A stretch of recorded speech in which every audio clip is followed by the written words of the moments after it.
Shelton Jackson Lee, born in 1957 in Atlanta, Georgia, is the subject today of Oscar Sunday. Spike Lee, that is, because The Five Bloods just came out, which I'd say is a pretty kick-ass film. What do you think, Connor?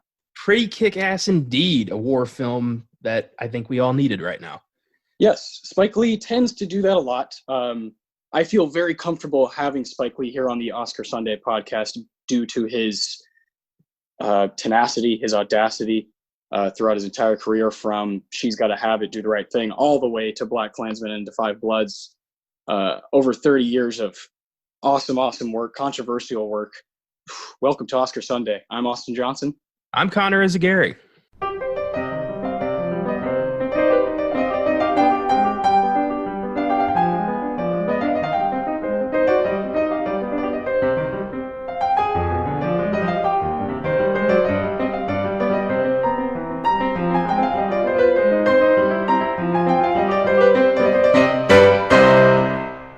All right, my man. I just want to hear the first words that come to your mind when you hear Spike Lee. Oh, shit. This is going to either be really great or this is going to suck. There's no middle ground with this guy. Yeah. I totally agree. I think Spike Lee has a very distinct style, obviously. When you're watching it, you know whose hands you're in, right? Yeah. Whether he wrote it or not. A lot of his films he didn't write, the ones he directed. But either way, you just feel that kind of uneasiness. You feel uncomfortable at times. You don't know what genre it is at times. It's unlike any other guy. And this dude, like I said, he was born in Atlanta, went to Morehouse College, but this is a New York man through and through. A guy who really speaks for Brooklyn, speaks for the state of New York, speaks for the country of the our country, the United States of America. Has been a voice for the Black culture and just the American culture in general for a long time. I feel a serious fondness for this guy's career. I've been watching the movie He Got Game for a long time because I'm a big basketball fan, and that's how I was kind of introduced to him, is because of basketball, because he is always at Knicks games at Madison Square Garden, always trash talking their teams. It's awesome. He's wearing jerseys. He's like he's a little kid. He's been doing this for years now, for 20, 30 years now. And he, famously would get into it with Reggie Miller of the Indiana Pacers. And there's one game where Reggie Miller's just destroying the Knicks, and Reggie Miller holds up his, like he's like a choking, hold to Spike Lee's face. And it's just this awesome exchange between this titan of film and this titan of basketball, two worlds that I absolutely adore, and they collided. That's how I was introduced to him. How were you introduced to him? Because I think you said your parents are big fans of his. Just my dad. My mom couldn't really care less about Spike Lee's work. My dad referred to him as one of the great American directors, which was pretty damn high praise. And they took me when I was 11 to see Inside Man. And I didn't appreciate it because I was 11, and I just went home thinking like that was a boring day. And then years later in college, I watched Bamboozled for a film class I took. And I thought this was very uncomfortable, very unique. I've never seen a movie like this before. This is a director who really doesn't care about story. It's all about style for him. And Bamboozled, I ended up having to write an essay about it, and I did an essay comparing Damon Wayans' character in that to the character of Homie the Clown from In Living Color. And I did really well in that paper. But Hell yeah. that was it for a long time until I went and saw Black Klansman. Yes. And I thought that was fantastic. And then it was nothing, and then we started doing this, and I watched fucking everything I could get my hands on over a span of about 2.5 weeks. So I'd say I'm pretty well versed in Spike now. Well, that's great, because that's what we're going to do here today. Is we're going to go down essentially his entire filmography, and talk about what we have seen, what we would like to see if we haven't seen it. But between the both of us, we've seen almost all of them. Like you said, you've kind of compacted it into a 2-week Spike-a-thon, if you will. Yeah. Some of these I haven't seen in 6-7 years. like I said, I've been watching He Got Game for quite some time, and then when I first saw Do the Right Thing, I think it's safe to say it changed my life and changed the way I watch movies, and for that I'm forever grateful. That's great. But Man. Spike, yeah, but Spike is not someone you can just kind of throw on. He's an acquired taste. That's for yeah, sure. Yeah, and I really love that a lot of people say, including your dad, who said that he's one of the great American directors, and I have no argument for that, because you look down the line, you look down the filmography, how long it is, how consistent it is that he's putting stuff out, and just there is just some absolute fire through there that just is so impactful. Like you said, you just, it's so unique. There's nothing like it. And a film like Bamboozled is amazing. That's the first one you saw. The first one I saw was He Got Game. That's so crazy. The spectrum of his career. Is He Got Game one you've seen or no? No, regrettably, that's one I wasn't able to get to. Yeah. I remember I was going to try to let you get borrow that one.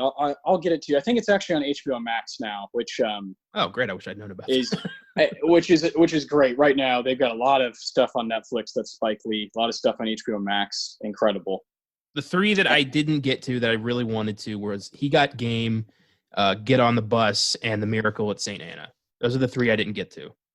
Okay, yeah, I've seen Miracle at St. Anna. That's one I have mixed feelings about. And then Get on the Bus, I definitely need to see that one. I've heard it's one of the kind of dark horse Spike Lee films. Sometimes those are the best ones. Yeah, man. Yeah, especially with a guy like this who has so many. Yeah. It's like asking somebody like what's their favorite Bob Dylan album. It's like, well, I mean, there's just decades of work here, and the range from doing war films like we saw in Da 5 Bloods, and to just these really honed in stuff like right in the heart of Brooklyn, like Do the Right Thing, or the early stuff She's Gotta Have It in Crooklyn. I do want to point out something interesting about that you said about BlacKkKlansman. Yeah. I think that's a film that a lot of people saw and, were kind of rejuvenated to, look back at his career, because let's be honest, Old Boy is not good. No. So for someone like that's our age, if you see that and you're, kind of in your formative stages as a film fan, if you will, if you see that, it kind of turns you off, right? You're like, oh, well, what's the point of, what's the big deal? If that's his work, like, God, I can't imagine being introduced to Spike through Old Boy. That would be devastating. Yeah. So if you see that in theaters, you're like, well, what's the big deal? But BlacKkKlansman changes the game here. We got some really good performances. We got an interesting story, so much style, and he's got some just extreme girth and powerful stuff at the end with the finale. BlacKkKlansman will definitely be singled out as a full episode of Oscar Sunday in the future. 100%. And I just think it's whether someone thinks it's like one of his greater works or not, it is so important to our generation for kind of, hey, you should check his stuff out. And I couldn't be more grateful. I think The 5 Bloods is going to have the same impact. I think it's going to have the same, people who watch it, especially since it's a Netflix original. So a lot of people are going to have access to this, and it's going to inspire people to check out the rest of his stuff. And that's awesome. There's a few of his films on Netflix, and not his best work, I think, but you got to start somewhere. Yeah, man. Yeah, I agreed. And speaking about The 5 Bloods, we are going to talk about that movie in depth later in this episode. Yes, because with what's going on with COVID and theaters being shut down and Tenet's date moving all over the place. Yeah, and movies having no idea what to do, looking to Netflix for this kind of quality here from Spike Lee. This is definitely one of the best movies of 2020, right? If there were an Oscars that were like proper this year, I think this movie would still be mentioned for certain things. I think there's a couple performances in here that would be nominated in any year, and I think they definitely will be this year. I'm not quite sure. Yeah. I'm not quite sure how the Oscars are going to look, but, go ahead. We conceive this show as a way to celebrate Oscar movies of the past and also look forward to the future at what we think will be nominated at the next show.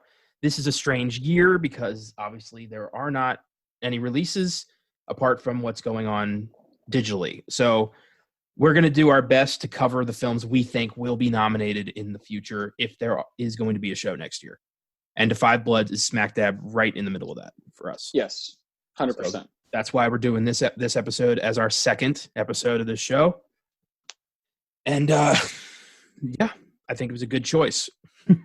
Indeed. And I think it's a great segue here that we can just kind of talk about his career. Because Yes. Spike's career has been riddled with Oscar nominations, controversy. And a lot of ignoring on the part of the Academy, too. He gets ostracized a lot because of his controversial films. 100%. I mean, there will always be the ultimate, with his third film, Do the Right Thing, the 1989. Yeah. It's just looked at as kind of, oh, yeah, of course America would do that kind of a thing, choose Driving Miss Daisy over a movie like Do the Right Thing and not even nominate it. Come on. Yeah, I remember on the Filmgazm podcast when we did our top 10 of the 80s episode, Do the Right Thing was on your list, and you talked about how irritated you were about the Academy's decision there. Yeah, I think it's crazy. I don't I don't understand when something great, like truly great art is right in front of you and people see it in the moment. People saw right in the moment, Do the Right Thing was, whoa, and it did have some nominations, Yeah. But not Best Picture. And it in a year when, it just should have shined. It just doesn't make sense. Yep. And we'll get into all that and more. But first, we got to start at the beginning. Let's start, She's got to have it. 86, 1986. The dude would have been, 29 years old here. That is just insane. That's a film that's black and white because that's cheaper. And he wrote and directed this. A lot of his films are either, he writes and directs a lot of his own work. And personally, I was not a fan of She's Gotta Have It. I don't have much to say to you, and that's going to be a lot about that. That's the thing with Spike is you bring up any title of his aside from Do the Right Thing, and it's like you can say you like it or you don't, and there's no real justification one way or the other. It's everything is gray. Well, She's Gotta Have It started a trend with Spike that I've noticed in pretty much all of his work, and it's that people are irredeemable assholes. Everybody in his films are just dicks from beginning to end. They don't learn anything most of the time. And She's Gotta Have It is really about three idiots bending over backward for this woman who is just using them. And you don't like anybody. It's bizarre. For me, I think, and I don't think I'm alone in this, to invest in a film emotionally, you have to have a tether. You have to have somebody in the film that you relate to or you can connect with or you like at the very least. And I'm put off by a lot of Spike's work because he does not have that a lot of the time. A lot of his characters are just kind of two-dimensional dicks. And it started with She's Gotta Have It. And I don't know if that's just like the way he sees the world or if he's just not that great at writing people. I don't know. That's tough, that is one of the ultimate, because you look down the line. I'm looking at all the titles right here in front of me from 1986 to 2020, and you just don't see a lot of characters that are like, oh man, yeah, I'd hang out with that guy. It's even in To Five Bloods, Delroy Lindo's role is just this guy, man, you can't stand him at times. You feel for him. Yeah, it's just amazing the ebbs and flows of some of his characters and how you end up just being like, man, I don't know, that guy's kind of a piece of shit. Yeah. And you do that a lot with these movies, man, a lot. And She's Gotta Have It had everyone in it was pretty low budget. Not a lot of, I don't think anybody went on to have much of a career besides Spike himself. Yeah. And after that, he did School Days in 1988. And personally, I think this is his worst film. One of the worst I've seen for me. I mean, I think it has some cool moments, and it also has one of the cool things from his career is in School Days, Lawrence Fishburne, wake up, and that's said throughout his filmography. And Do the Right Thing, Samuel Jackson says it, Yeah. and it's this thing that he's constantly screaming at his audience, wake up, like wake up, America. And it's really cool that it starts so early. That's cool, but you need, like, for me personally, I need a reason in the film about why Lawrence Fishburne is just yelling "wake up" at the end of the movie. Yeah. I feel you. In terms of plot, it makes zero sense and comes out of fucking nowhere. Yeah, and there's just so much audacity at the early stage here, especially here in the 80s. Yeah. There's like sequences of I know you wrote in your review, there's a 10-minute sequence of just asses shaking. That's just what's going on, and there's no two ways about it. I don't know, you could be like, yeah, I like that, I like his style, but yeah, for me there's no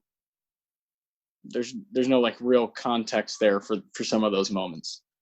Well, this was also the first time he worked with mainstays Giancarlo Esposito and Ossie Davis and Bill Nunn. They would come back in his films a lot. They are all over his filmography. I don't think he worked with Lawrence Fishburne again, did he? I'm not sure. We'll have to, as we go through. I don't think so. I'm pretty sure he didn't, but I bet I'll be caught off guard because that's just how it works. Yeah, there's just so many movies here. I'm not sure.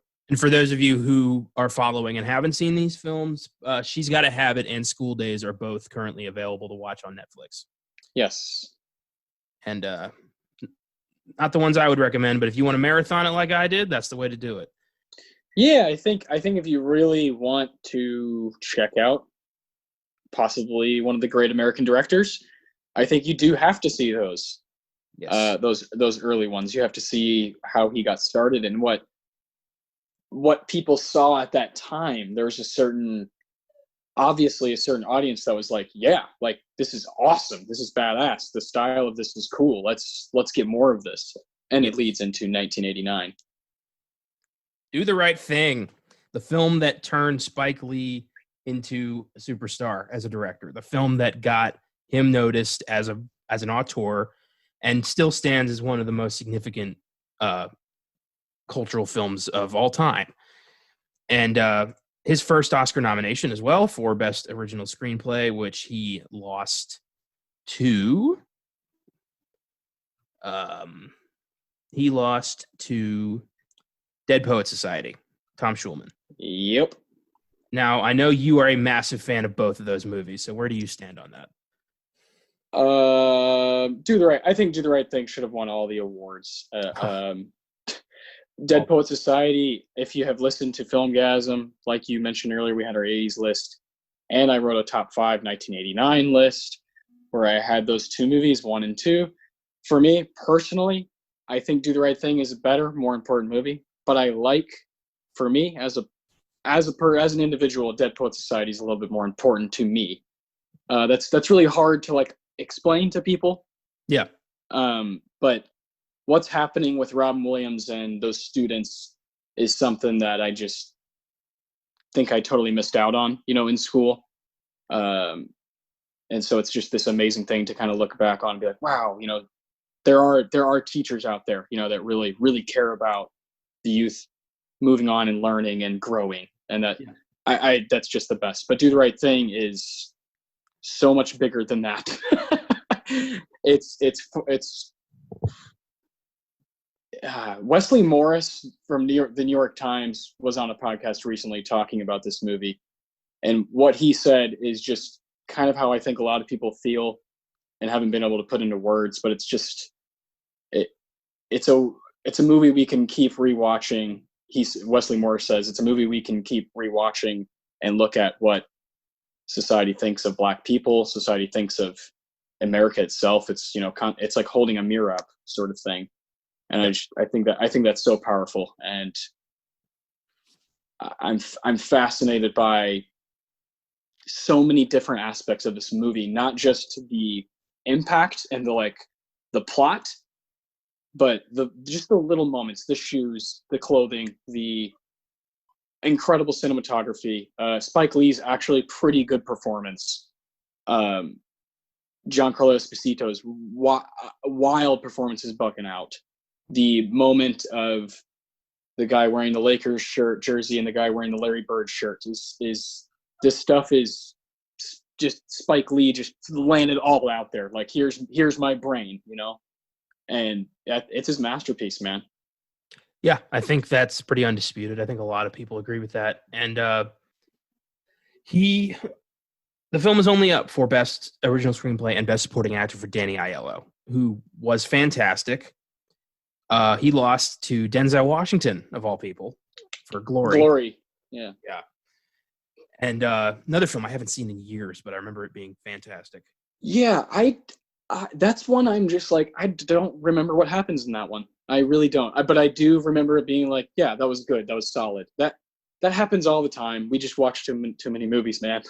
Yep. Well, that's why we do this, this and Filmgazm, so we can revisit these things and kind of talk our way through it. Yeah, it is. It's totally necessary, especially for when you're looking at a guy like Spike Lee. You're like, holy shit, this is stacks of movies. For sure. And for those of you who are fans of Dead Poets Society, we are planning on talking about that film in depth in the coming weeks. So stay tuned for that.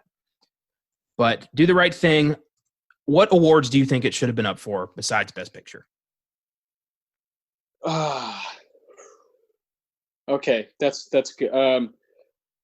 Best directing. Yeah. Yeah, Best Picture, Best Screenplay, all those. Yes. And then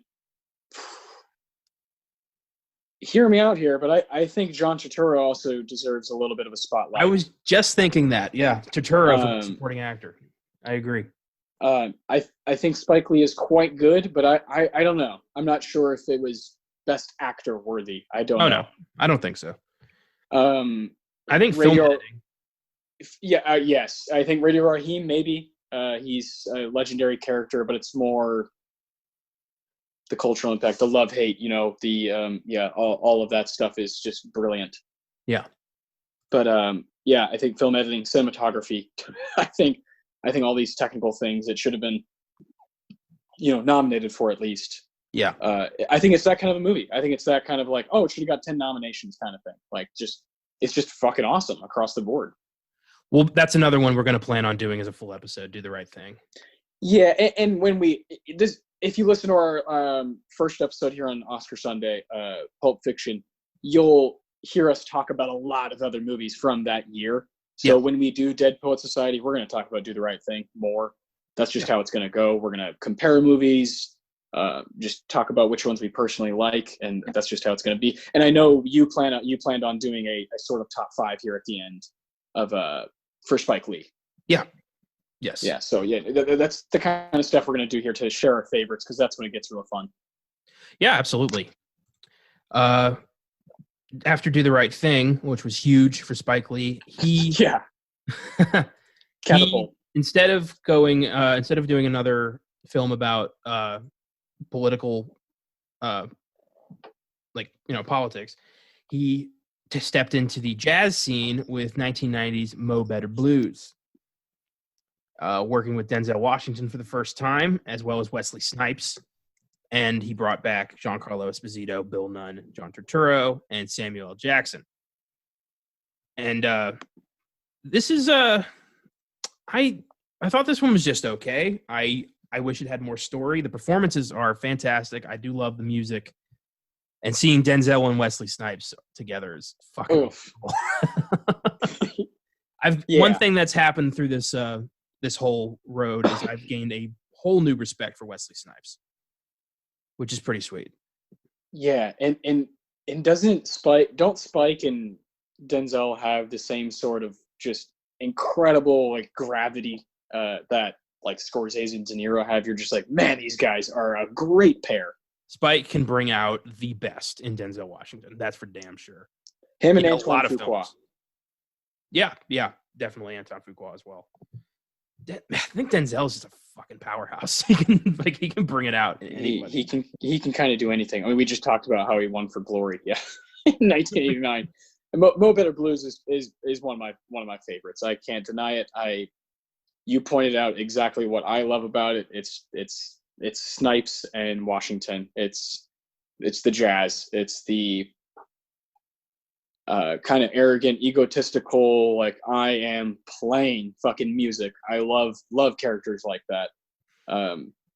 Musicians are fascinating people, and I think when you put jazz on the big screen, there's something about it that's just mighty powerful, and I'm always a sucker for it. Love this movie. But jazz and blues are, go hand in hand. Greatest genres of all time, in my opinion. I just think there's so much history there, so much to offer that influences other genres, and it's this kind of a movie where you're having that kind of brass. It's awesome, man. Yeah, for sure. And there were things I really liked about Mo Better Blues, but just I'm a story driven guy, and I need a plot. I need something to be resolved. I don't like when a film is just meandering through the motions while we watch a character do shit. I can't get into that kind of stuff. It's just not how I roll. Yeah, and that's like a lot of my favorite movies do that thing. Which is like, it's funny because I love hangout movies. And Once Upon a Time in Hollywood is that, like, on fucking all the drugs in the world. That's true. It makes sense that you like that, because it's like, oh, let's take this idea and just turn it to 11. Like, just make crazy shit happen as the day happens.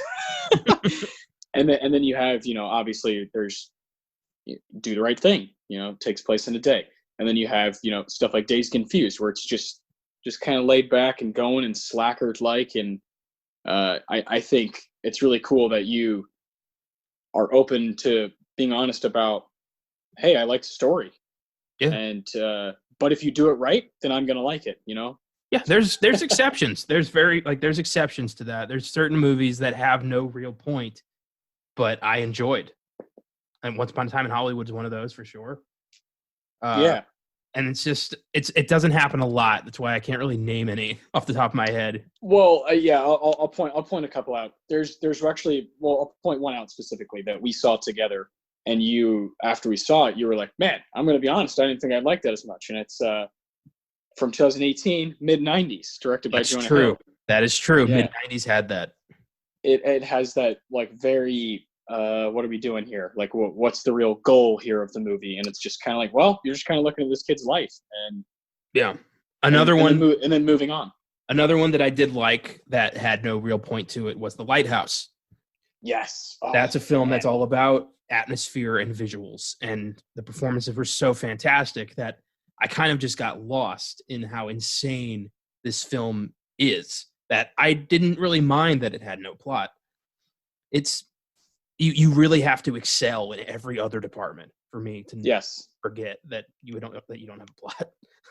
Yeah, exactly. You have to, if you're going to distract me good, Yeah, I think the Coens are the masters of that. Like, hey, I'm going to fuck with you, but it's going to be funny. It's going to be entertaining. Yeah. Most of their films have no fucking point at all, but they're so great. That's one of my all-time favorite films, The Big Lebowski, is aimless, pointless, and just ridiculous. But I could watch it all day. Yeah. Lebowski will be one we'll figure out how to do. Oh, we're gonna do it on this show as a should have been nominated hopeful. Yeah, all-time snub. Yes, we'll do those too. Snubs. Those will be fun. So good. So Spike Lee followed Mo Better Blues with what I believe to be one of the most racist films of all time, 1991's Jungle Fever, starring Wesley Snipes and Annabella Sciorra. And this is just a film about a black man and a white Italian woman having an affair and just destroying every aspect of their lives because of it. And it's quite a film to sit through. It is, it's a rough one, which I was not expecting this to be a rough one. So yeah, this is pure heroin Spike Lee type, like just going for it. yeah. And the I opener mean, features a song by Stevie Wonder that's all kind of like comical, makes you think this is going to be wacky film, but no. Spike is the master of genre bending, Yeah. of making you think, like you just said, like rom-com, yeah, and then like bam, hits you with this like crazy societal, like these are real issues, Yeah. crazy. It's a film about how interracial relationships can damage the other, like, racist families. And that blows my mind because that's never even occurred to me as a problem. My aunt is in an interracial relationship. I'm mixed. I'm half Peruvian Dominican. So interracial relationships have always just been the norm in my family. It's never been a taboo thing at all.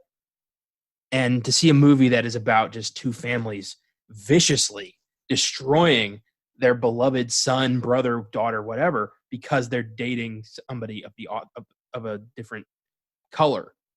I mean, Wesley Snipes' crazy religious father, throws her out, and then her dad beats the shit out of her. I mean, good God, man. And then they both realized, like, this was just an affair. We were both attracted to each other. We fucked, and now that's it. There's nothing left. Good God. This movie is just constant jaw droppers. It's not at all what I thought.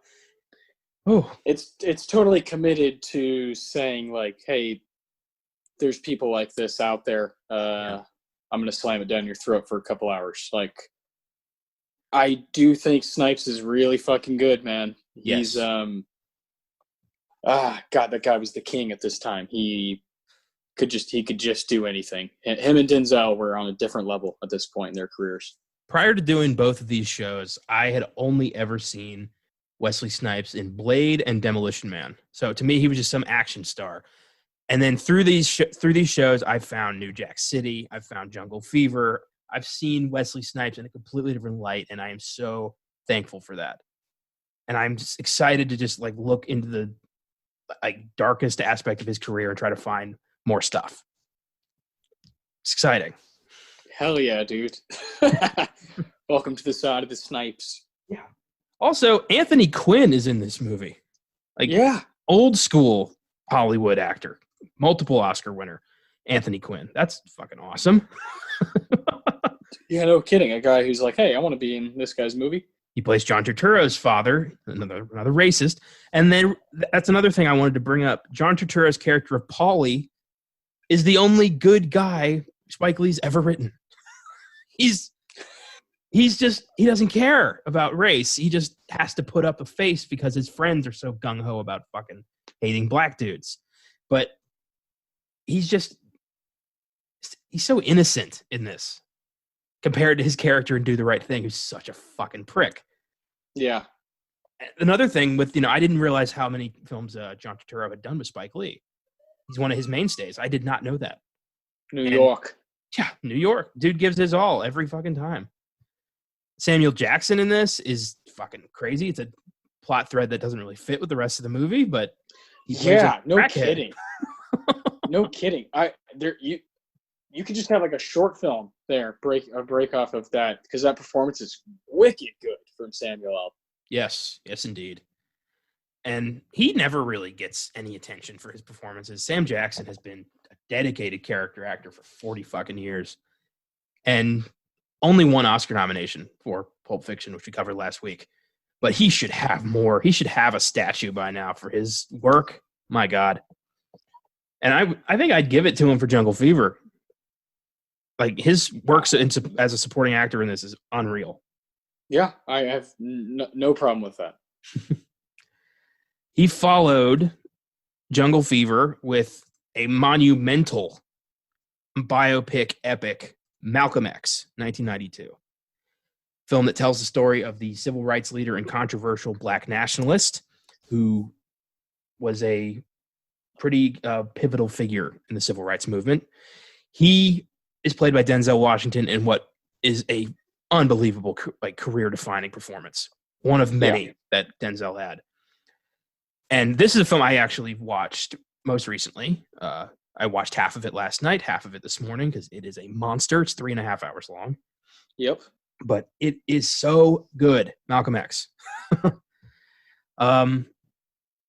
When was the last time you watched Malcolm X?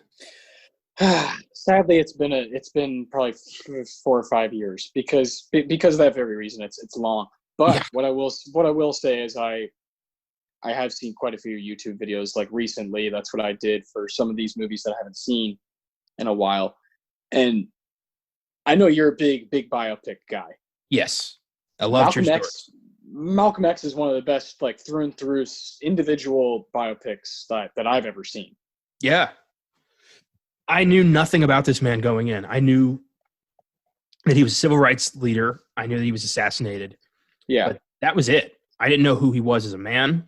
And this film takes you through his entire life, from a gangster known as Red, to finding Islam in prison, to becoming a leader in the Nation of Islam, to leaving the Nation of Islam, to being assassinated by the Nation of Islam.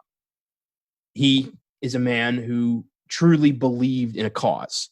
And it's interesting how towards the end of his life, he kind of started to think more like Dr. King in his aspect of how he was going to approach this, but he never had a chance to act on it because he was shot to death.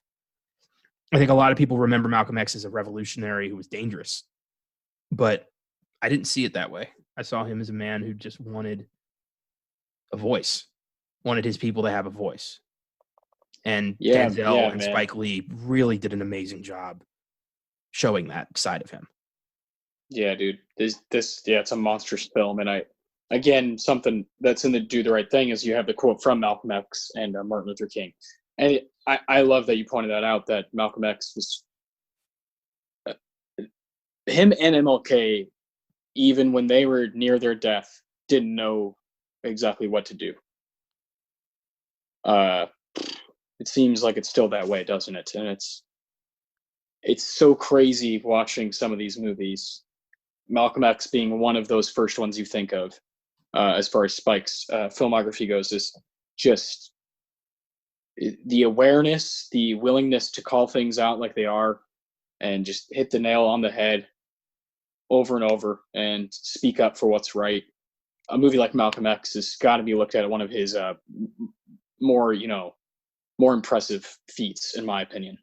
Well, I feel like he sacrificed his usual style to tell this story right, and I respect the hell out of that. He put ego aside to tell this story right. Yeah, and he was the right director to tell this story. It was almost Oliver Stone who made this movie. And yeah, I know. Yeah, him and Oliver Stone have a lot of crossover in their. They went to film school together. Yeah. Unbelievable. Yeah, Spike Lee, went to Morehouse and then got his master's at NYU in film and television. It's just incredible. Yeah. Which shows, we talked about a guy last week, Quentin Tarantino, who's like, fuck school, dropped out when he was 15 and was took that route.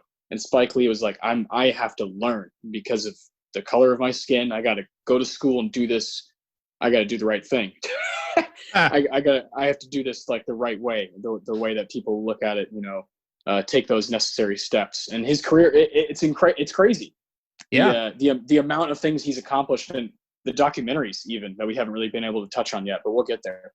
Well, and like the frequency that he would crank these films out, that's pretty admirable. Every one every year for a while.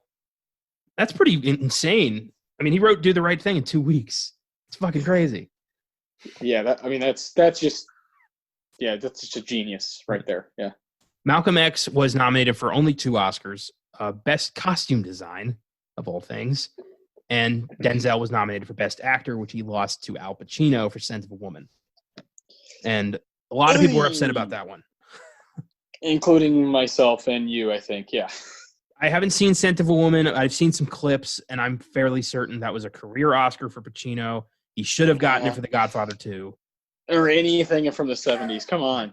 Dog Day Afternoon, Serpico. Serpico, yeah. Sick. And, yeah, Denzel should have won for Malcolm X. That was a fucking incredible performance. Yeah, man, I agree.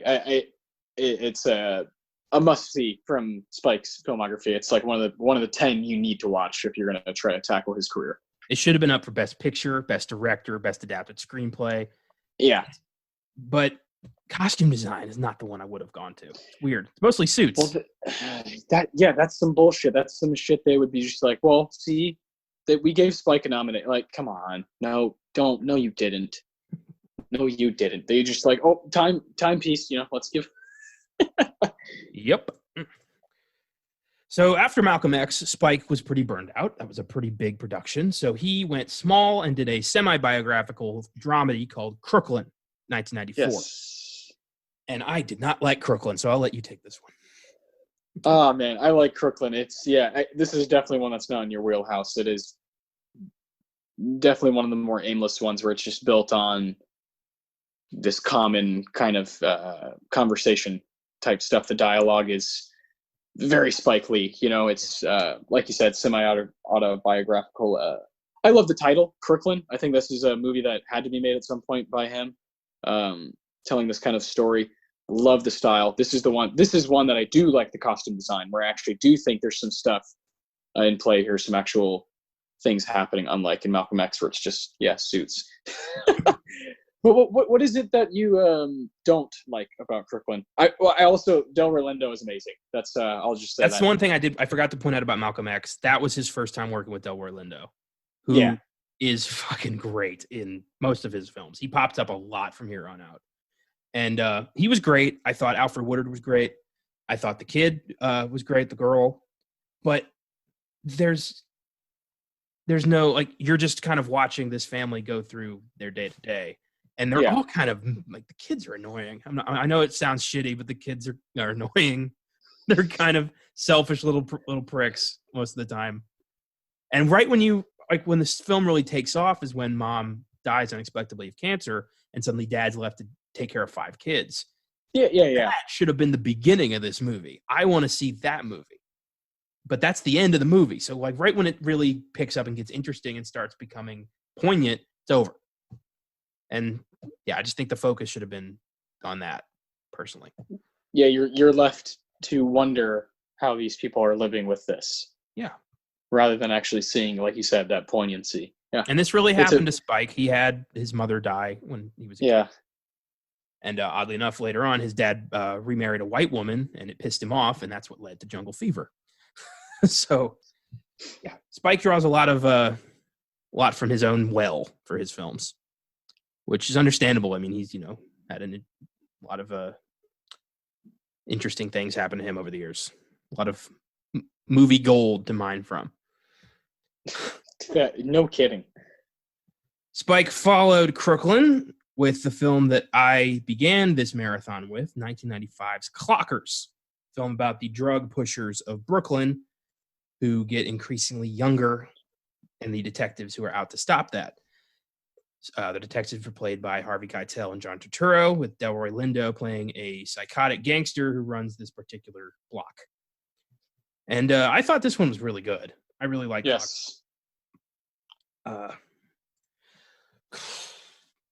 What do you think about what do you think about Clockers? In the year of our Lord, 1995.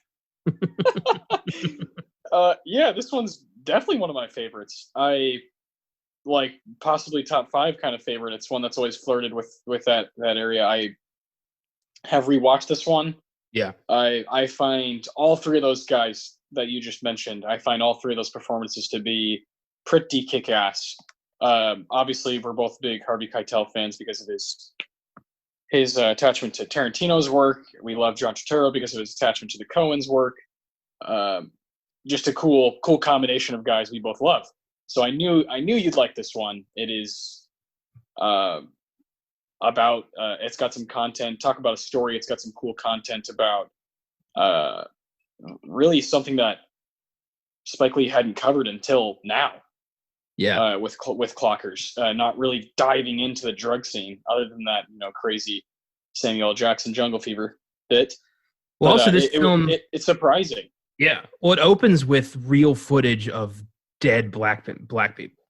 like Yeah. killed by cops, and it's Yeah. fucking poignant, and it's really a brutal way to start this film out. It shows you like this is going to be an uncompromising look at how black people are, treated by the police, at least in Brooklyn. And the main character of Strike, played by Mekhi Phifer, is kind of a shit. He's a real, like, he has so many opportunities to get himself out of this. He doesn't take it anytime. Yeah.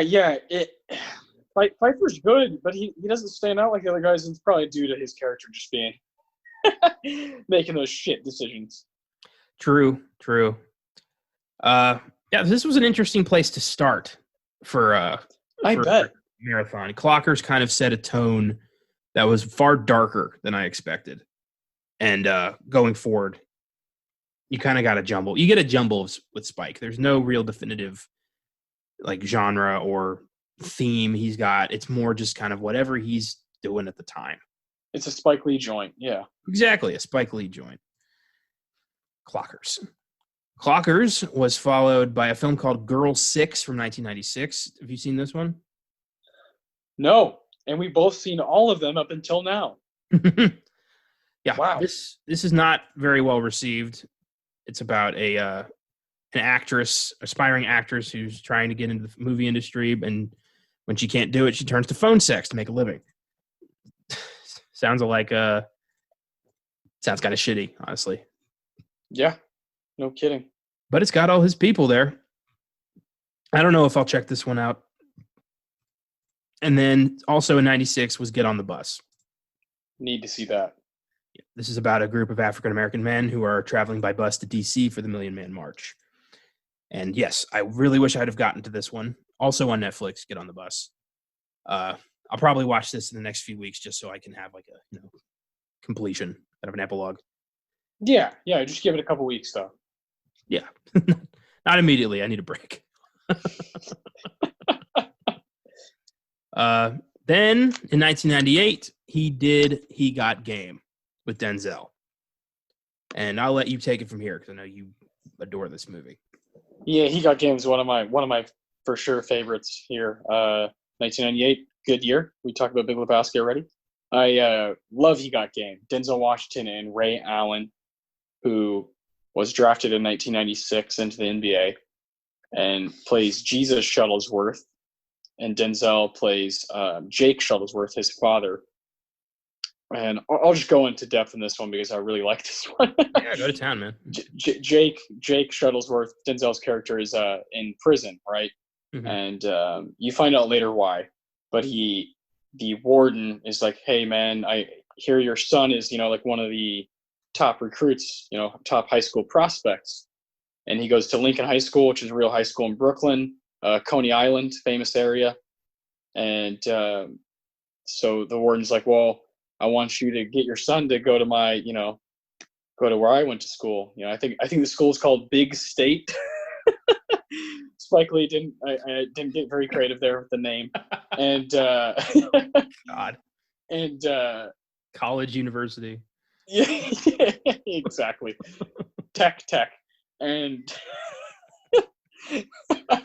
and so Jake is released, right, to go try to convince his son to play for this school, right? And it's this epic, 2.5 hour story about father and son and so much more. But the root of it is really basketball. And if you've listened to Filmgazm at all, I know when we talked about Uncut Gems, I spilled the beans about my love for basketball. It's been something that has been with me longer than movies even. It's something that ever since maybe when I was 3 or 4, I just remember that being a part of my life, and buying cards and jerseys and playing 2K and going to games. And so a movie like He Got Game, where you have Ray Allen, who is one of the better shooting guards to ever live, won a championship with the Celtics, won a championship with the Miami Heat. He's just one of the greatest 3-point shooters ever. To see him alongside Denzel is very much how I felt when I saw KG next to Adam Sandler. It's just like, wow. These two titans of these two things I absolutely adore at the same time. And that's Spike Lee. He's obsessed with basketball.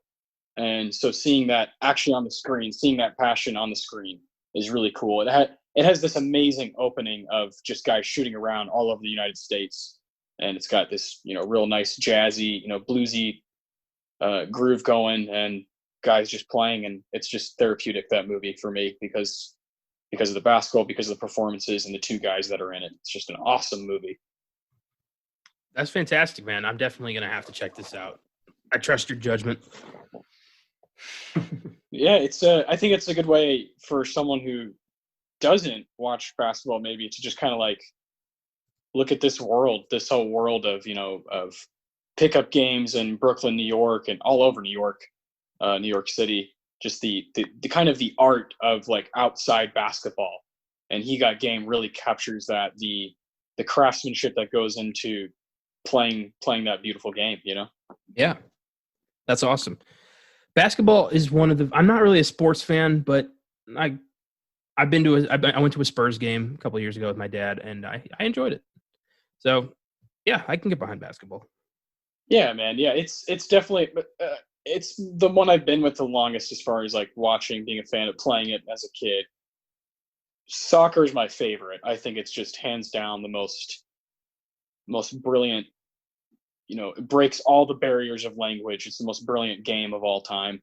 The World Cup is the most fascinating sporting event, in my opinion, where all these teams are right here in the same, you know, country playing the same game. It's fucking awesome. But basketball is right there, man. That's awesome. World Cups, we love the World Cup over here. You above most people, because you love concerts and you love a good spectacle. You love a good movie that does that kind of a thing, you know? Well, and also my family's made up of a lot of different countries. Exactly. My uncle's from Colombia. My family grew up in Germany. So we root for a lot of different countries. Yeah. I have friends in Brazil. So cool. I have friends in England. Like there's a lot of different countries to root for in the World Cup. We always have fun with that. Yeah. It's funny that you didn't mention the United States. Yeah, that too. Oh yeah, those guys. Yeah. Isn't that's implied? Yeah. Oh man. Spike Lee followed He Got Game with a film that I completely forgot about, and I really wish I'd checked this out. Summer of Sam, 1999. This is Spike Lee's take on the Son of Sam murders that occurred in the 80s, or in the 70s, my mistake. David Berkowitz went insane, but told people a demon dog told him to murder hot women, so he took a gun, went and hunted down women over in New York City, scared the shit out of people over the course of a summer. And he was caught, arrested. Now he's in prison, goes by Son of Hope now because he found Jesus. Yeah, I don't believe him. So to see Spike Lee take on Son of Sam, that would have been a really cool film. So I'm going to have to track this down. Yeah, I haven't seen this in ages. This is one of the ones I just not enough time to rewatch all of them. You know what I mean? Yes, I do. I know you know what I mean because you actually watched them for the first time. Yeah, that's one we're both like. Whenever you find time to watch it, I'll also rewatch it. Okay, good. We'll make it. Yeah, that's gonna be cool. It's gonna sound morbid, but I really, really like serial killer films. Yeah, me too. I know we're both in that. We have like an admiration for someone who's willing to make a film. A filmmaker who's willing to go down that rabbit hole. I respect that so much. Yeah. One of the first episodes I did, one of the early ones on Filmgazm, was Extremely Wicked, Shockingly Evil and Vile, about Ted Bundy. And one of our big episodes, one of our favorites, was Zodiac. So we've tackled some killers on Filmgazm, and we're not anywhere close to done. We might save Summer of Sam for a Filmgazm episode, actually. Yeah, that's a good call. Yeah. That was followed by 2000's Bamboozled, the first real introduction to Spike Lee that I had. And this is a film about an African-American TV writer who is frustrated about the opportunities for black actors on television. So in a fit of rage, he sarcastically pitches a black minstrel show to which all the white executives are like, that's a great idea. Let's do that. And so they make this black minstrel show called Man Tan that becomes outrageously successful. it's such an uncomfortable film. And because I feel like this isn't that far off from what could happen. Like, I feel like some TV executive could pitch this shit and it could get that far. Yeah, it's almost scary. Yeah. But Damon Wayans, Savion Glover, Jada Pinkett Smith, Tommy Davidson, Michael Rappaport, great cast. But a film that is just like, you really have to be in the mood for this kind of thing. Yeah, timing. Bamboozled is all about timing. I know there's people I know that adore this movie and would call it one of their favorite Spike films. I'm not one of those people. I do not feel that way about it, but I think it's all about timing and when you see it. For sure. And it's just, there's a lot of, extremely offensive imagery. It's a film that's really about the idea behind minstrels and, dressing up in blackface. It's a film that tackles those aspects of Black culture. And in that respect, well done. But it's just not an enjoyable film for obvious reasons. That was followed by 2002's 25th Hour. Woo! We talked a bit about this in our Filmgazm episode on Philip Seymour Hoffman. And stars Edward Norton as a convicted drug dealer who's reevaluating his life in the 24 hours he has left as a free man before facing a 7-year jail term. And it's a what can we get done in one night on my last day on earth kind of movie. And not bad. Thought a little aimless, a little unfocused, but not bad. Some good stuff to talk about in this one, like, Philip Seymour Hoffman's performance, for instance. Yeah, no kidding. Yeah, if you have been with Filmgazm, you know that PSH is here. At Filmgazm, PSH is regarded as the greatest character actor of all time. Yes. And what he's doing in 25th Hour is super special, and Edward Norton is fucking kick-ass. 25th Hour is the Spike Lee film that I want to love, but I'm just not. I'm not quite there. I cannot put my finger on what it is. That's a great way to. Yeah, it's close. It's close. It's based on the novel by David Benioff, one of the creators of Game of Thrones. Ha! Yeah, so that might be the problem. Might be the screenplay. Isn't that funny how they're just like a punchline now? It'd be funnier if they didn't have to take my show to hell with them. Yeah, one of these days we're just gonna have to do like a full, somehow just talk about how winter is coming.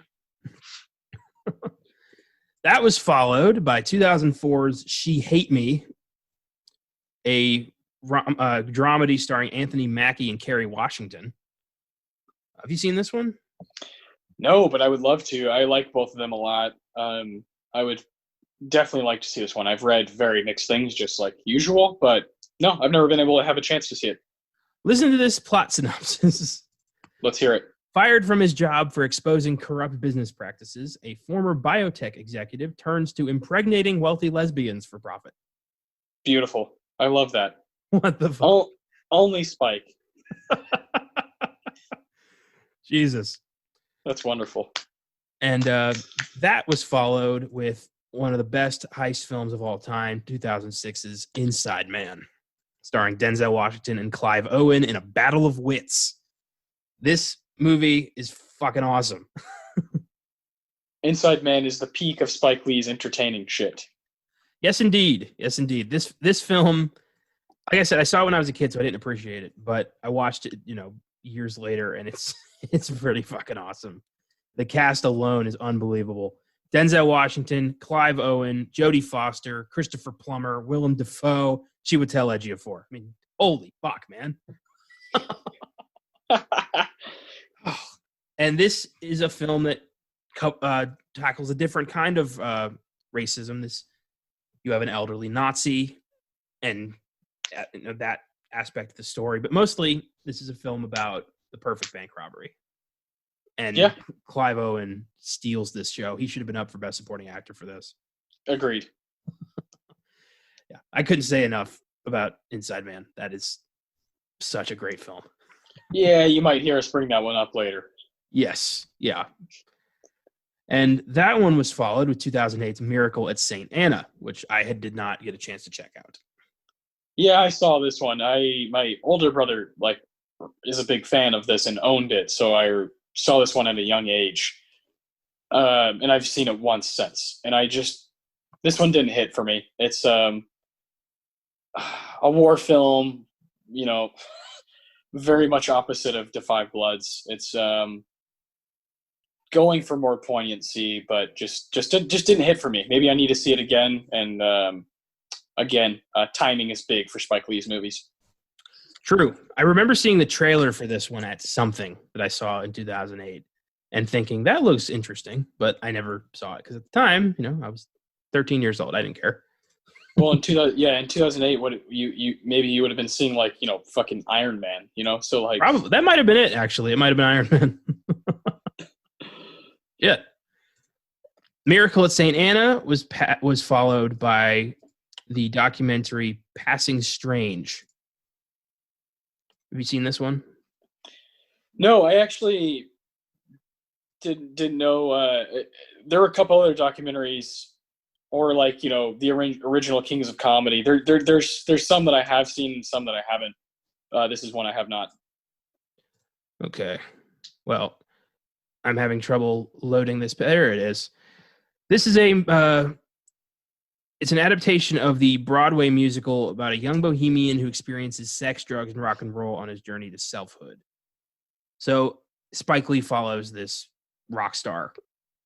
I don't know if that sounds like my kind of thing. But I don't know. Maybe it's great. Yeah, maybe if it's handed to you on a platter one day, oh, yeah. I'll watch this now, but yeah, I don't see myself seeking that one out. And this was followed by a film that has I think it's the lowest rated of his entire career, 2012's Red Hook Summer. Have not seen this. It's got a 4.9 on IMDb. Yay! Yeah, pretty low for him. And this was written and directed by, so if it's bad, it's his fault. A middle-class boy from Atlanta finds his worldview changed as he spends the summer with his deeply religious grandfather in the housing projects of Red Hook, Brooklyn. Drama sounds right up his alley. I don't know what happened. Yeah, that sounds like gold for him. Well, I didn't see that one, and neither did you. That was followed by the documentary Bad 25, which tells the story of the legacy of Michael Jackson's record Bad. Yes. I am not that big a Michael Jackson fan, and that was before the pedophilia allegations. So, have you seen this one? Yeah. Actually, I've seen that one, and I've seen the Michael Jackson's journey from Motown to Off the Wall. I'm a big Michael Jackson fan. I really like some of his albums. I got to see the Cirque du Soleil, Michael Jackson. Oh yeah, in Las Vegas. That was whoa, that was one of the cooler things I've ever seen live. And cool. His music, obviously I don't really have much to say about the man. I'm not really sure what there is to say. But his music is just got so much cultural impact. Just all internationally. It just people know his music from China to the US to Brazil to all over, to Ghana, to South Africa, to, all over the world, Michael Jackson is known. And that's just such a powerful thing. It's cool that Spike Lee took an interest in that career. True. And I do like some of his songs. I wouldn't consider myself a huge fan. I do like a few songs. But, I don't know. I'm more of a rock and roll guy myself. Yeah, me too. I'm very, very picky, but man, Michael Jackson's just got it. It's not only him; it's his production team. It's his whoever's helping him on these albums. Just they're just masters of crafting songs. I do love "Wanna Be Starting Something." That's probably man. I don't know if I could. Oh boy, if I could choose a favorite, that's very difficult. Spike followed that one with the film that I don't know why in the hell he decided to do this. He disowned it. the 2013 remake of Old Boy. And Old Boy is a 2003 Korean film that's considered an absolute masterpiece. And we didn't need an Americanization of it. And why in the hell Spike Lee decided to be the guy to do that, I'll never know. But this was a weak film, like really weak compared to the original, which everybody's going to do, obviously. But have you seen the Old Boy remake? Yeah, I fucking hate it. It's one of my least favorite things he's attached to. I think it's garbage. Early on in Filmgazm, back when it was just reviews, when we just started, Caleb, our contributor, and I decided to do a back-to-back of the 2003 Old Boy and the 2013 Old Boy. And we were shocked at how silly bad this remake is. I think that's all we got for this one. I'm not going to get... Yeah, no, I just watch Old Boy. Don't watch this remake. And then after that, we follow another really poorly reviewed film, The Sweet Blood of Jesus, from 2014. Bad. Ooh. Damn, it sounds... Bad. Is this a vampire movie? Oh, nope.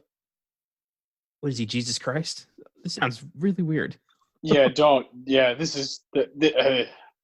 this run is just really weak from Spike. Yeah. I wonder if he was starting to think, like, shit, am I done? Because then we've got 2015's Chirac. I like that one. Okay.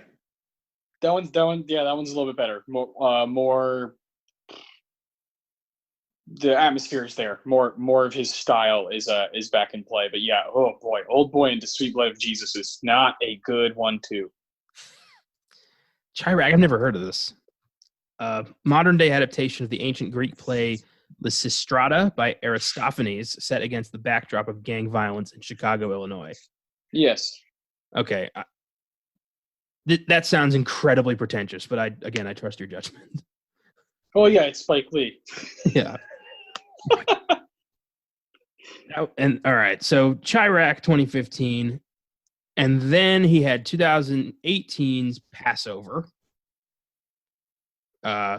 Two young men pass the time dreaming of the promised land. Have you seen that one?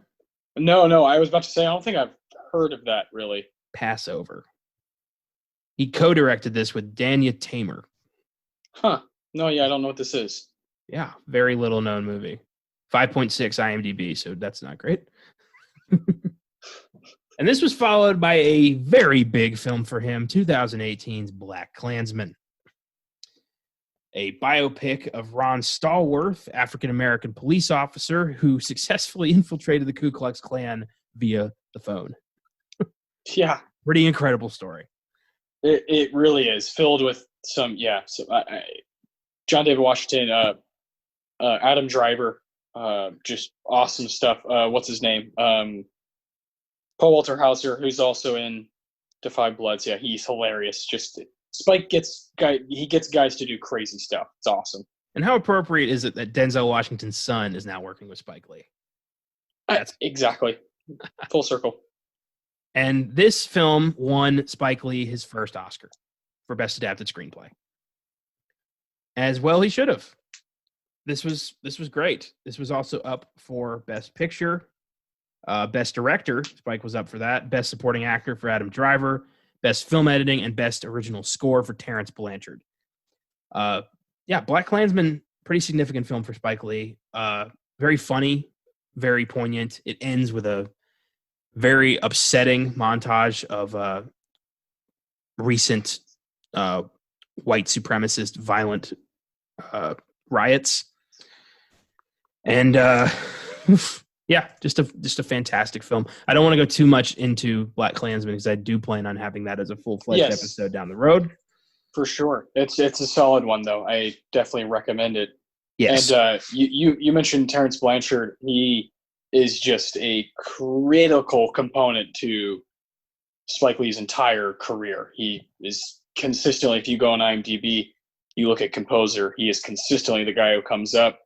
When you hear, especially on Klansman and Da 5 Bloods for these two recent ones, it's you hear that that brass, that really powerful brass that comes in and kind of just sets the tone for, hey, I'm sitting you down and telling you a story, Yes. and you need to fucking listen. That's all Terrence, man. That's Terrence. That's all.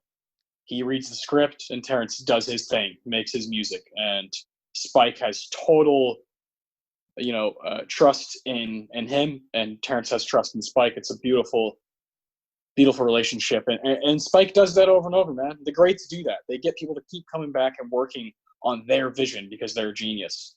With the proof right here, we've just gone through almost all of his movies, except for one. It consistently he gets the same people to keep. They believe in his vision. Keep working the Spike. It's amazing. True. And I'm glad you brought up the music, because when a director has a special relationship with a composer, you get a certain type of tone captured that you don't usually get. Spielberg and John Williams, Robert Zemeckis and Alan Silvestri, Spike Lee and Terrence Blanchard.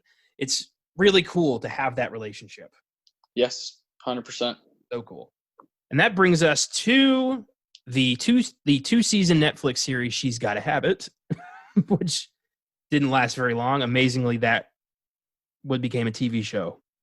I don't know. Spike Lee seems like the kind of guy who acts on every idea he has. Yeah, obviously. And he followed that with the 2020 Netflix original Da 5 Bloods, which is now where we will be shifting focus. Da 5 Bloods came out on Netflix this past Friday, June 12th. And it is quite a fucking powerhouse. It's a great war movie and a great, journey movie. Yeah, old men hanging out. Yeah, a film about kind of, burying your past by digging it up in a weird way. Like coming to terms with your guilt and your, being haunted by just your actions, and also hunting down a fucking ton of gold. There's a lot of cool things about this movie. I think that I think it fully encapsulates the current tone of American society. I don't know how he did that about a film about Vietnam, but he really fucking did it. It's pretty amazing. It's a film about, black soldiers fighting a war for a country that never once fought for them. And I love seeing, Muhammad Ali talk about, no Vietnamese ever called me, the N-word. It's a good reasoning, man. Yeah, why? Yeah, man. Da 5 Bloods. Yeah, it's. I want to echo that you said what a time for it to come out, with obviously the just stacks of things that are going on, with COVID being this international, destructive, virus, the death of George Floyd, and now what's been the retaliation of people of our society, and places burning, people protesting, people standing up for the right cause, people taking advantage of that kind of thing. Man, everything is so gray right now. And I found myself in a spot last night when I was watching this movie, watching Da 5 Bloods. I found myself in a spot when I was hearing Paul, which is Delroy Lindo's character, explain why he voted for Trump. And you just realize everyone has their own story. Everyone has their own reason for waking up in the morning. Everyone has their own reason for why the way they are. And it's all about hearing that story, right? All about actually listening and not just typing something on Twitter that's fucking mean or negative towards somebody, but actually having a conversation. And when you're watching Da 5 Bloods and you're watching these four old guys and this one young guy, Jonathan Majors, incredible performance, rocking the Morehouse shirt almost the whole time. That was incredible. You're watching these four older guys. There are not movies that are about four old black guys. Shit just does not happen. So in a time when we need a guy like Spike to unify us because our president does not do that, this movie needed to come out. Absolutely needed to come out. I hope people watch it. I really hope this weekend is like Defy Bloods. Like I hope that's what people do with their time, because I think it's not only is it important for these reasons we're speaking about, but it's an entertaining movie. It's really funny at times. Yeah. It's all of the characters have depth. There's some crazy action sequences later on in the film that we'll talk about. There's French characters in it. You know, it's got these. It's all over the place. It's amazing. And Spike is just, when you're in his hands, you know where you are. Yeah, it's a weird kind of guidance that the society kind of could really use right now. Yeah, and leave it to Spike Lee to kind of bring us all together and say, to hey, try. check this out. Yeah, Maybe this will help. It won't fix everything, but it might help. He's doing his part, you know, like Yeah. with the platform that he has and the voice he has. We're used to Spike Lee making movies to help our society try to grow closer and understand things. Yeah. And he does it again. He does it again with Defy Bloods, which leads me to, does Defy Bloods find a place in your top 5 Spike Lee movies? Absolutely. It does. So let's hear it. Okay. My top 5 Spike Lee movies. Yeah. Well, and then we'll dig into Defy Bloods, really dig into the plot a little bit and talk about what we love most about it. Okay. Here we go. Number 5, Black Klansman. Number 4, Do the Right Thing. Number 3, Malcolm X. Number 2, Defy Bloods. Number 1, Inside Man. Hell That's yeah. my top 5 Spike. I love it. That's a really strong list. Yeah. Do you have one? Oh yeah, of course. Defy Bloods does not find a place on there though. I'm gonna go. Number 5 would be Mo Better Blues. Number 4 would be Crooklyn. Number 3, Inside Man. Number 2, He Got Game, and number 1, without a doubt, Do the Right Thing. Yeah. Good list, man. You are definitely more of a classic Spike, and I'm more of a, I think, modern Spike. I'll say Klansman and Five Bloods are probably, and Malcolm X, those 3 are probably 6, 7, and 8 in my list. You know, they're right there. I really do enjoy Klansman and Five Bloods. Yeah. Understandably. I mean, they're great films. But he has done a lot of films that are an acquired taste that, you know, speak to the individual. A lot of these are individual, you know, likes and dislikes. I wouldn't call them bad films. I wouldn't call them great films. But it's all about, you know, how you look at it. It's, you know, what do you find in these movies? And I like that. Not a lot of directors have that kind of, you know, style of, I'm going to make a movie and you decide whether it's good or not. It's never like, you know, Spielberg is like, you know, here's an epic that's uncompromisingly amazing. Check it out. Spike's just like, here's a movie about 5 kids in Brooklyn. And, you know, if it's good, it's good. It's good. It's not, fine. Yeah. If you dig, you dig. If you don't, then all right. You know, there's probably another one. There's another one for you. That's kind of cool. And Defy Bloods, I thought, was definitely an epic that has a place. And I couldn't say enough great things. I'd like to start by pointing out Delroy Lindo's performance as Paul. Yeah, that is the only starting point.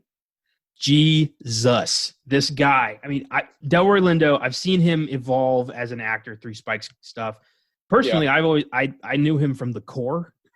Yeah, all right. Yeah. That's how I know Delroy Lindo.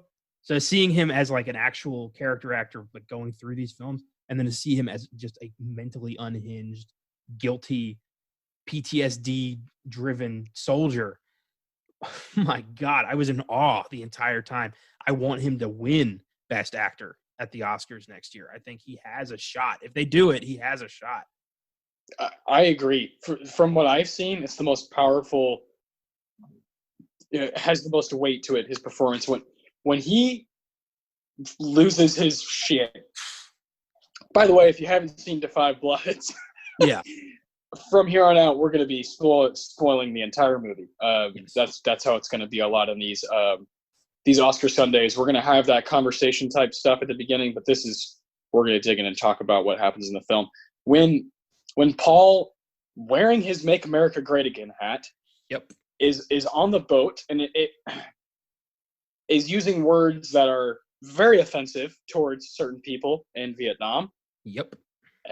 With zero regret, he's saying these things out loud with his son right in front of him, and we watch him crumble. We watch him turn from this imposing, figure who looks like the strongest man of this group, and he just shrivels in that moment. And all of them are like, "Man, you need help. Yeah, you need to talk to somebody." And you got the amazing performance from Clark Peters as Otis.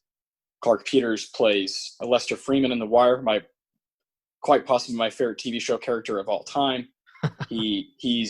Clark Peters is an absolute fucking legend, and I love his role in this. And he's really trying to talk to Paul, like, "Hey man, like, you need to come to a meeting with me."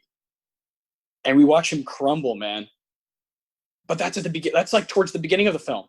It keeps going, keeps building. The stuff keeps building, and then he has moments of redemption, and then he pulls back and makes you not like him again, and then he says something to make you understand. And this character is so gray, so well written. God, Spike, well done. Just well done with everything he did with Paul. There's a shot at one point with the hat and Oxycontin. At one point, it's just this like weird. There's just weird stuff that he's doing. It's all on purpose. And that damn hat, man. Spike Lee uses that damn hat with more ambition than anybody I've ever seen. He uses that hat as a symbol of our country, and it's weird that's the case now, and I fucking hate that, but that's the case. Yeah. And for me, the scene that sold, like, I loved Delroy Lindo the whole time, but the scene where I thought this guy needs to be up for an Oscar is when he's got the French mine team captured, and oh my gosh, his son like knocks the gun out of his hand, and they restrain him, and he's just screaming like, "I have no son, you better fucking kill me!" Like, he's just freaking the fuck out, and he's screaming, and he's horrified that his son would betray him like this, and he feels broken. Whew. that was something else. Truly, he's on a different playing field than the guys that are next to him, honestly, in those moments. And for Jonathan Majors to counter even just the space that Delroy Lindo is taking up in those moments is really amazing. God, Delroy Lindo should win an Oscar. It's amazing. I mean, I feel like I haven't seen this guy in years, and he shows up into Five Bloods and blows it out of the fucking water. I love it. Yeah, he's wonderful. Who'd you like? Obviously, we both liked him the best from this movie, performance-wise. Mm-hmm. Of the main four, who would be your second favorite? Probably Eddie. Yeah, I liked him a lot. Crazy storyline for him. God, I was not expecting the fucking mine. Holy shit, that was brutal. That was grisly. That was the most intense movie scene of the year for me. Was that moment, and when Paul is talking to his son, when he's standing on it, like telling him, "You got to run, man. You got to fucking run." Talking about Olympic athletes who are black, just the sheer like soul power in those moments between father and son are fucking incredible. The one bit that I thought was a little far-fetched was in that scene when David steps on the landmine. Suddenly, the landmine French people are just there. They just walked into this and like, "Hey, we defuse landmines. How can we help?" Yeah. Are you fucking kidding me? The entire Vietnamese jungle, and you just stumble upon this. Upon these people that we already saw earlier? Okay. That was a bit too much, I thought. A bit too hammy. How about Jean Reno popping up here? That was cool. Yeah, look out, Leon the Professional coming your way. Jean Reno, always happy to see him. Viva la France. Yeah. that was him and Reno and Lindo when they're going at it, like philosophically and intellectually, is just It's Thank so you for good. that one-sided view of American history in World War II. Oh man. I didn't expect him to be the bad guy. I probably should have, but satisfying to see him get his head blown off. That was satisfying. Yeah, that was nice. That was nice. So do you want to dive through like what we can? There's actually no, for our listeners, there's no plot synopsis Anywhere. on IMDb, Wikipedia, or any movie site that you can think of that does this sort of thing. Typically, yeah. That's kind of crazy to me that someone didn't do it since it came out. Typically, whenever we do midnight. one of these, whenever we do one of these on either Filmgazm or Oscar Sunday, we follow a plot synopsis and interject our own thoughts as we go along.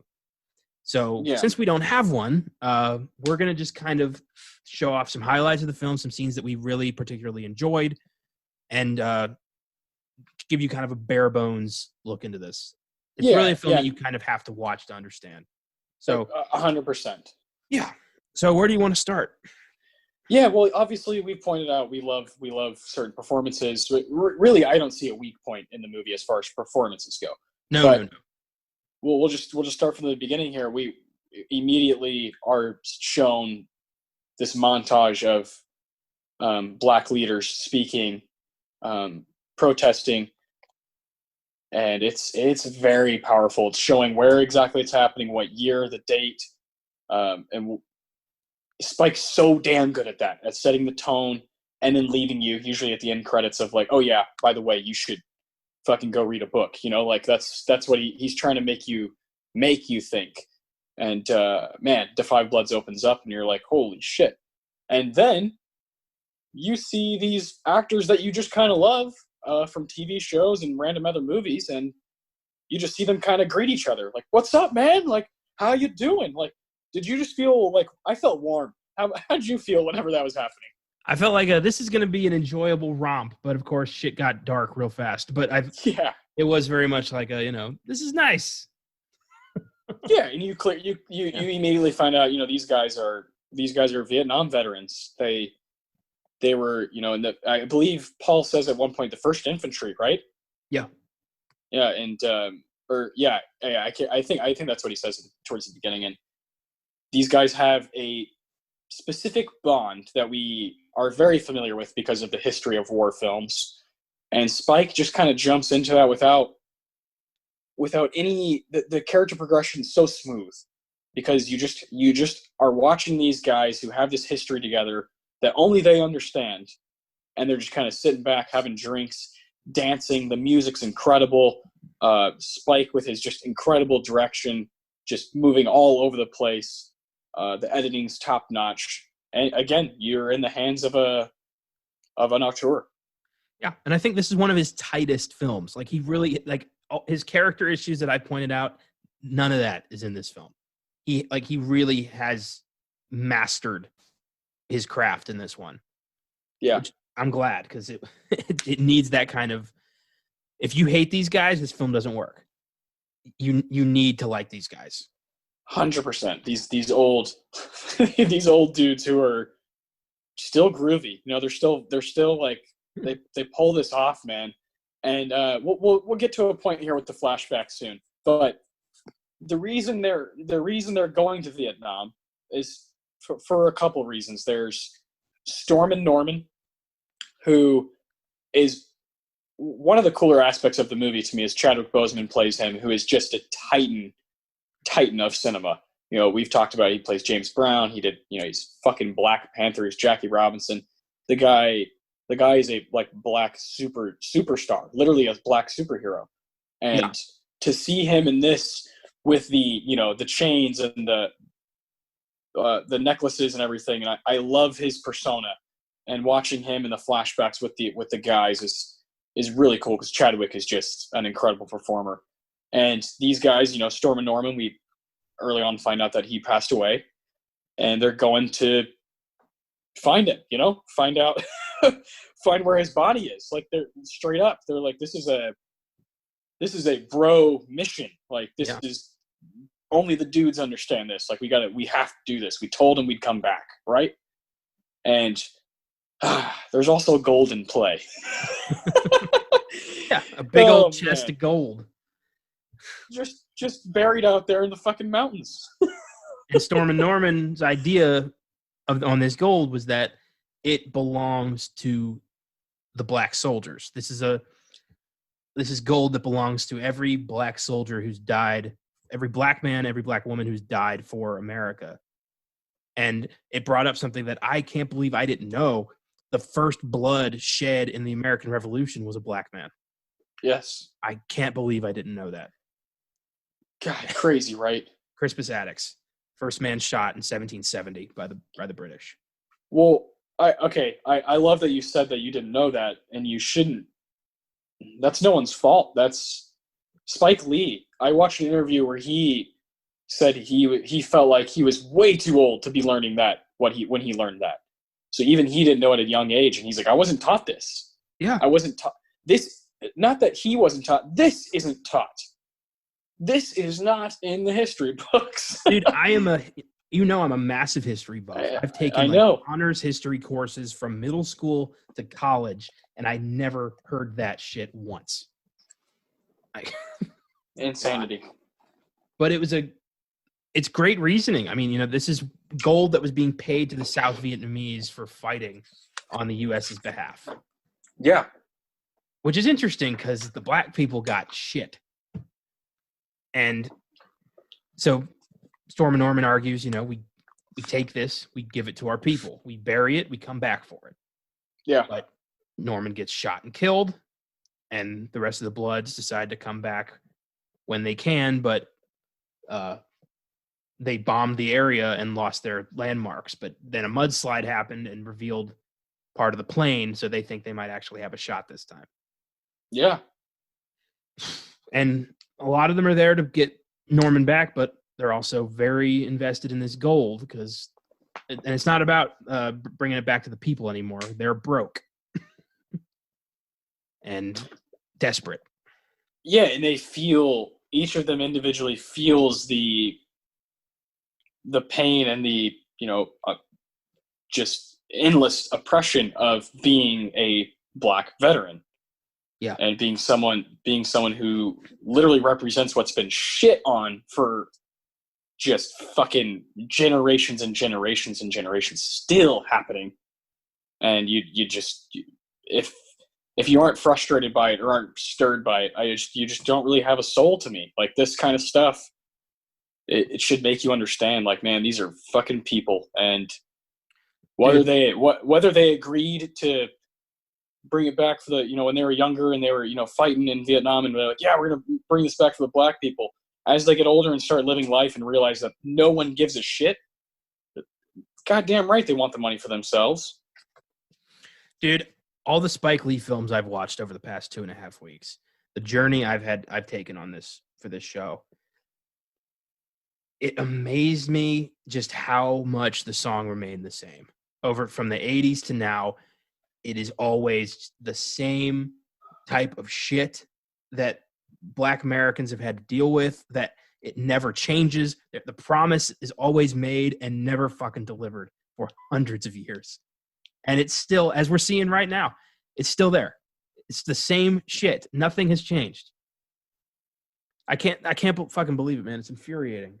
It really is. And you turn to stuff like this, right? To a podcast or to Netflix, to Hulu, to just entertainment, right? To get away from these things. But it would be a goddamn shame if we didn't bring up how in 1989, Radio Raheem, what?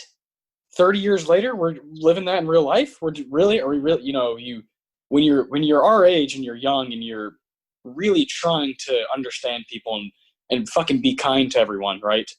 Yeah. And be a citizen who gives a shit about other people, not just your own kind. It is just fucking mind-boggling and devastating for our generation, our young generation, to watch this shit happen and watch the older generations fuck this up over and over and over. That's why you see a bunch of young people out there protesting. Yeah. That's why you see them risking their health in the middle of the streets so that you'll make a goddamn change. You know what I mean? Yeah. And for people to not understand that, it blows my mind. Our generation is spearheading this because we're fucking tired of it. We're tired of the Yeah. systemic bullshit, the racism, the constant disregard for human life that has been plaguing this country since its beginning. And now, George Floyd's death was the straw that broke the camel's back. And I don't think this is going away. This is going to be an ongoing thing for quite a while until something. It's got to. You look back in history, every single time there's a legitimate protest led by black people for black reasons, for Black Lives Matter, because that Black lives do matter. That's what's. Yeah. If you don't believe that shit, then you honestly probably should listen to our podcast. I can't believe that's even up for a discussion. How is that a fucking controversial statement? I don't know. It's pure stupidity from a narrow-mindedness that's just been passed down from generation to generation. Yeah. We can talk about this for ages, right? Yeah. But what's better is, I heard Spike say this one time. Spike said it's up to the artist, especially in our country, to interpret what's going on. And Spike, thank you. Like from the bottom of my heart, Spike Lee, thank you for committing to that, doing that over and over. Whether all of the movies are good or not, I mean, we went through about half of those. You and I were just kind of like, it's fine. It's good. It's got stuff there. But it's more than that. So much more than that. It is that he's American and black. It is that he's been doing it for 30 years. It is that he stands up for what's right and doesn't just fucking follow whatever footsteps he's supposed to. It because he makes a movie like Bamboozled, that's the shit our country needs to see and needs to be shoved in their face. Yes, absolutely. And I love that he released this in the middle of the protest. This is a film that tells an unconventional Vietnam War story from a perspective that I can't believe I've never fucking seen before. I've never seen a black Vietnam movie. And oh my God. Yeah, this film is just so good because it's not really about racism, but inevitably that card's going to come up. But it comes up in such a smart way because organically, yeah, for sure. And also, there's racism. Paul hates the Vietnamese, but again, you get it this time. Like, he has a good reason, but he also, he doesn't bring it out in the best possible way because he's unstable and he's broken. And he wants to vote, and he voted for Trump. We find out in the movie as they're having drinks, and they're all like, "You didn't vote for his ass. Like, stop." And he's like, "No, I did, man." Because he's a military man, and Trump wants to take care of veterans and military people, right? Yeah, apparently. Apparently, yeah.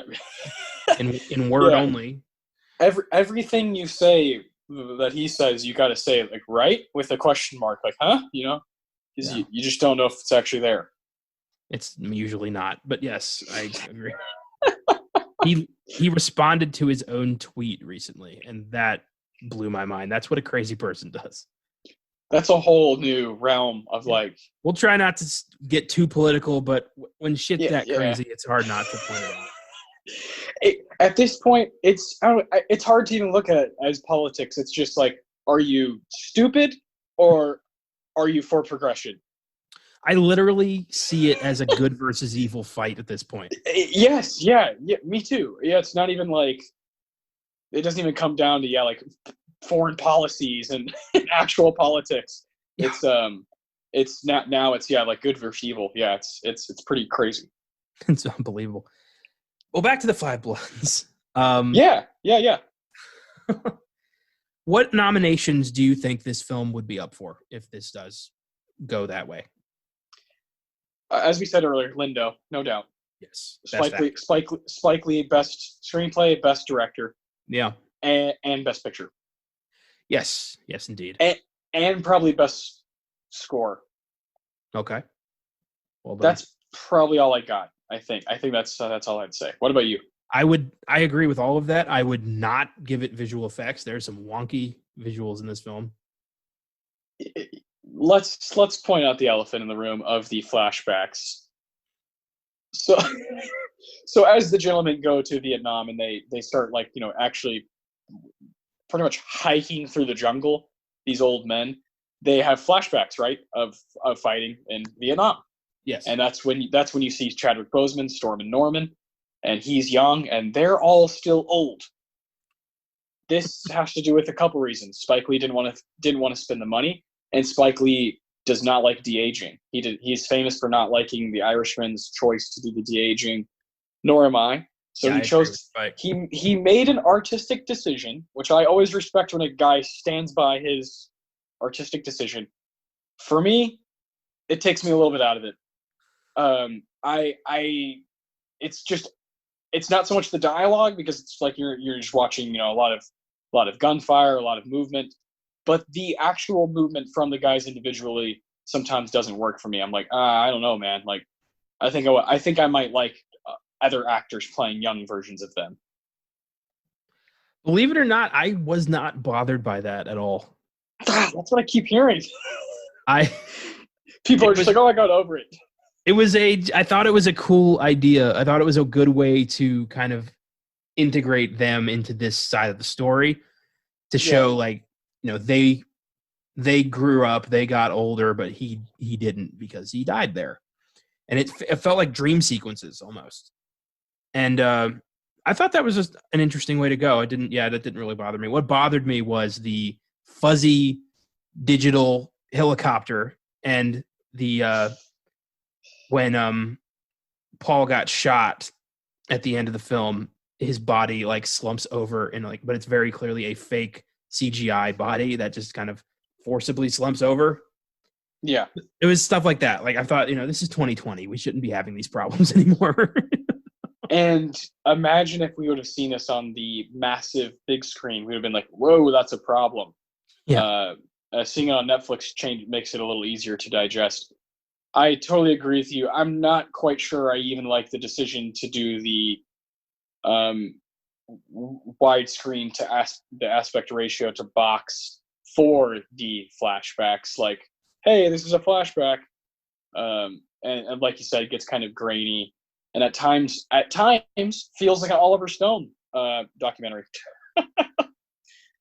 Fair enough. Again, didn't bother me. That's fair. It's just he and this now that you've watched so many. He makes these very committed artistic decisions, and you either like them or you don't. Like, that's it. Yeah, very true. Very true.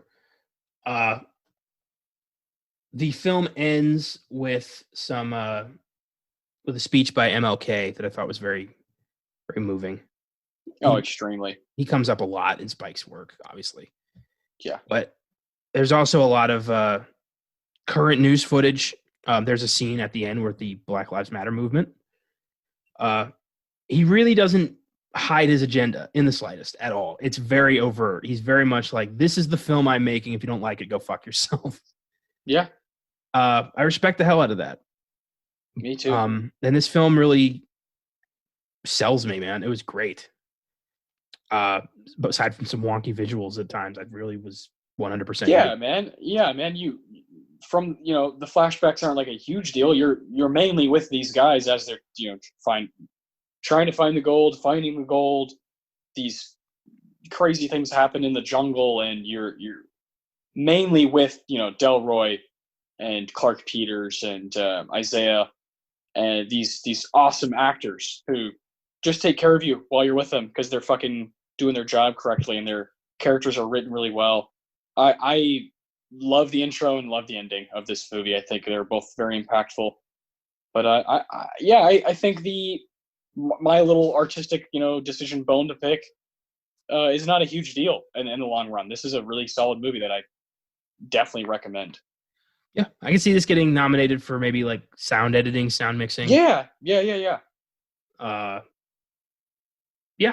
think for sure. That'll probably be it if we even have a show. I mean, I don't even know if that's going to happen. Well, yeah, we have no idea what's going to happen with the Oscars, man. But we're going to do our best to keep it current. This was great. I don't want to go too much into the plot because I do really want people to see this for themselves. Yeah. Oh, there's so much. It's 2.5 hours. It's a beefy film. Yeah, it's got a lot of stuff. It's got some surprising stuff in it. Got some moments of hilarious dialogue, moments of really intense action. Yeah, it's a Spike. Yeah, it's a Spike Lee movie. absolutely. I give it an 8. What about you? Yeah, 8 as well. Very solid. Yeah. 8 as well. Is there anything else you want to bring up about Defy Bloods? Please watch it.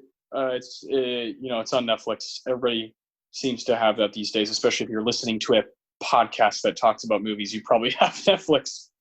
Thank you for listening, guys. This is our second go at Oscar Sunday. Our third episode next week. We're wicked excited to go. What we did, we started in the 90s, right? Because that's when we were born. We were born a year after Pulp Fiction. That's our place. The 90s is a kind of our home. We felt it was right to talk about Defy Bloods because it just came out on Friday. And it's Spike Lee, who's just a legend in his own right. And next week, we're going to kick it back fucking 44 years and go back to 1976 for Rocky. Obviously, one of the monumental sports films, boxing films, one of the monumental 70s films. Starts a franchise that is just still moving today with Creed. I cannot wait to revisit this film. I haven't seen it in a long time. The 70s are jam-packed with awesome Oscar Best Picture winners. And we felt it was right to finally do one because Pulp Fiction did not win Best Picture. Defy Bloods, we'll see. I don't think it's going to win Best Picture if there are awards, but I think it could be up. But Rocky, oh, man, how are you feeling about next week? Oh, I can't wait. I'm ready to run up some stairs in Philly and freak the fuck out. This is going to be good. I'm going to punch some meat. It's going to be awesome.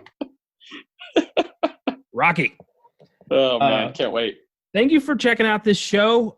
We're available to listen on YouTube, Podbean, iTunes. We love doing these shows.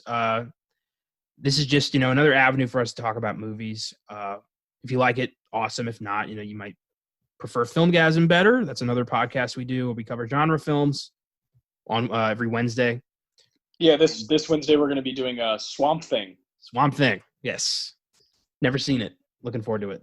So yeah, if you dig what we're doing here with like what we did with Defy Bloods, we're, like Connor said, for Filmgazm, we're literally going through that plot and really trying to tackle what we love about each moment. And you'd be surprised when you really just talk to somebody about a plot, the things you find out you love about it, or the things you find out you don't like about it. Right? It's really fun exercise. I encourage anyone who's just listened to this to go listen to Filmgazm, or if you just listen to Filmgazm, check out Oscar Sunday because we're just tackling all kinds of movies with both shows. Yeah. And if you have suggestions on either front, feel free to email us at filmgazm@gmail.com, or you can submit some feedback on Facebook, Twitter, Instagram, YouTube comments, whatever you want. We're open to ideas. Any film you want us to talk about, we'll consider it. We'll put it on the calendar.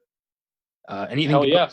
And Filmgazm, of course, is mostly it's scripted. We have a formula. Oscar Sunday is way more loose. We go in blind with no guidance and just kind of shoot the shit and find out where we go. And it's fun. Might not be for everybody, but we appreciate you if you made it this far.